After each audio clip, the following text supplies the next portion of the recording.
MR constructions వాళ్ళు గుంటూరుకు 3 వైపులా 3 మంచి అపార్ట్మెంట్స్ నిర్మిస్తున్నారు. పక్కా వాస్తు, మంచి మెటీరియల్ వాడతారు. మేనేజ్మెంట్ బ్రహ్మాండంగా ఉంటుంది. 24 hours water supply, more over time కి డెలివరీ. ఎంఆర్ కన్స్ట్రక్షన్స్ మీ ఇంటిని అందంగా నిర్మిస్తాం. పోలీసుల్ని పంపించి ఆ కుటుంబ సభ్యుల్ని బెదిరించి ఇంట్లో భార్య వారిద్దరు ఆడపిల్లలు ఉంటే రాత్రి 10 గంటలకి పోలీసుల్ని పంపించి ఆ విజువల్స్ కూడా ఉన్నాయి. పోలీసుల్ని పంపించి మీ భర్త ఎక్కడున్నారు, మీ భర్త కానీ రాకపోతే మీరు పోలీస్ స్టేషన్కి రండి అని చెప్పి ఆడపిల్లల్ని బెదిరించేటువంటి స్థాయికి ఈరోజు పోలీస్ వ్యవస్థ దిగజారిపోయింది. మేము ఫోన్ చేస్తే పోలీసులు సమాధానం చెప్పరు. వారు మాట్లాడుతూ మేము వైఎస్ఆర్ కాంగ్రెస్ పార్టీ నాయకుల తాలూకా ఫోన్లు ఎత్తాల్సినటువంటి పని మాకు లేదని చెప్పి మాట్లాడతారు.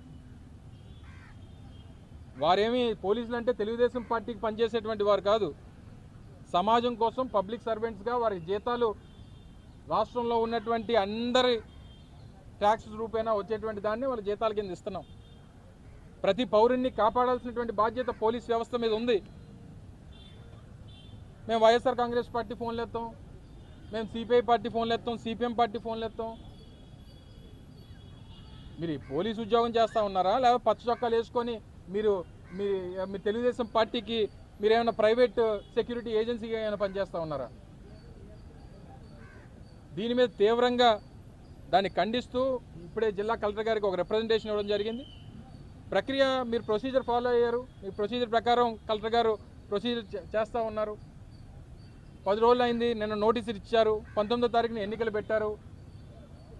ఎన్నికలు కానివ్వండి, మీ బలం ఏంటో అన్నిటువంటి తేలిపోతాయి కదా. మీకు బలం లేదని చెప్పి మీరు అందరినీ బెదిరించి భయపెట్టి బ్లాక్మెయిల్ చేసి ఎక్కడ తీసుకెళ్దాం అనుకుంటున్నారు?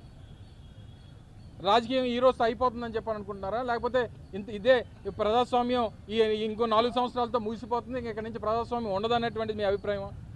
మళ్ళీ 4 సంవత్సరాలకి ఎన్నికలు వస్తాయి, మళ్ళీ ప్రజలు తీర్పిస్తారు, అధికారాలు మారుతూ ఉంటాయి, పరిస్థితులు ఎప్పుడు ఈ రకంగా ఉంటాయనుకుంటే మీ అమాయకత్వం. పోలీసులు కూడా ఈ కొంతమంది పోలీసు అధికారులు ఈ సినిమాల్లో పనిచేసేటువంటి పోలీసు ఆఫీసర్ లాగా మీరు పనిచేస్తానంటే పరిస్థితులు ఈ రకంగానే ఉండవు అనేటువంటిది గుర్తుపెట్టుకోవాలి. మేము ఫోన్ చేస్తే ఆయనకి వినబడదు, మేము ఫోన్ చేస్తే ఆయనకి కనబడదు, మేము ఫోన్ చేస్తే ఆయన ఫోన్ ఎత్తాడు, మేము ఫోన్ చేస్తే ఫోన్ ఆపేస్తాడు. మీ పద్ధతి కానీ మార్చుకోకపోతే పరిస్థితులు ఈ రకంగానే ఉండవు అనేటువంటి విషయాన్ని తెలియజేస్తాం. మీరు చట్టం ఏం చెప్తా చేయండి. లా అండ్ ఆర్డర్ ఏ రకంగా నిలబెట్టాలో అది మీ బాధ్యత. ప్రజాస్వామ్యబద్ధంగా వాళ్ళు ఎన్నికల్లో పోటీ చేసి గెలిచినటువంటి కార్పొరేటర్లని ఆ వారి కుటుంబ సభ్యుల్ని వెళ్ళి మీరు బెదిరిస్తే దీన్ని ఏ రకంగా తీసుకెళ్దాం అనుకుంటున్నారు? ఏ రకంగా మీరు ఈ ప్రజాస్వామ్యాన్ని కాపాడాలనేటువంటి మీ అభిప్రాయం?